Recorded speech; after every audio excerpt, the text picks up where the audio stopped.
India's Prime Minister Narendra Modi is in Bali for the G20 Summit. During the summit, the Indian Prime Minister urged for a return to diplomacy to end the Russia-Ukraine war, reiterating the South Asian nation's call for peace in the ongoing conflict. While addressing the summit's first session, India's Prime Minister raised the issue of global food security and the need to ensure adequate supply chains to deal with the crisis.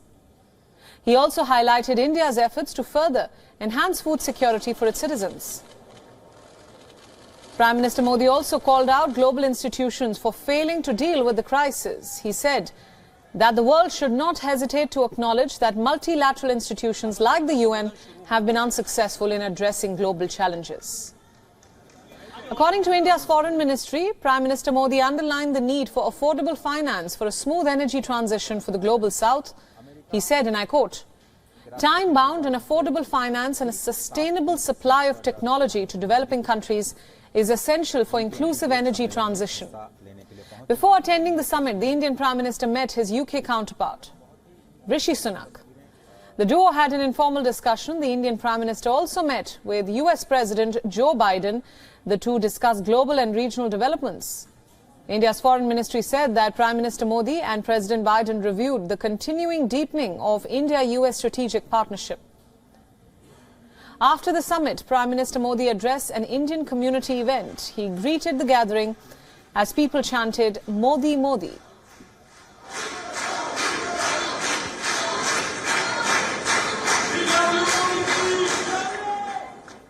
He said the accomplishments of Indian diaspora should make us all proud.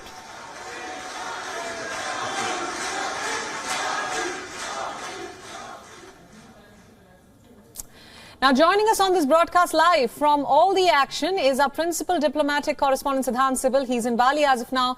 We've seen images of Prime Minister Modi and President Biden, Siddhant, at the G20. Lots of focus on cooperation between the two on forums like the Quad and I2U2. What can we expect?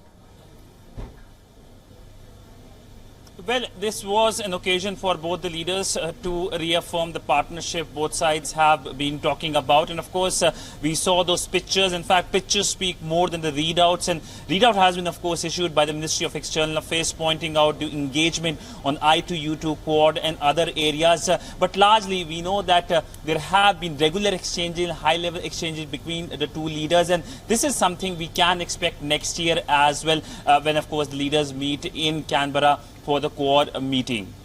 Right, Siddhant, also climate action was another big focus of the Indian Prime Minister. He also spoke about the food and energy crisis and said that global institutions are not doing enough to deal with these crises. He also met with the WHO chief. Tell us more on that front.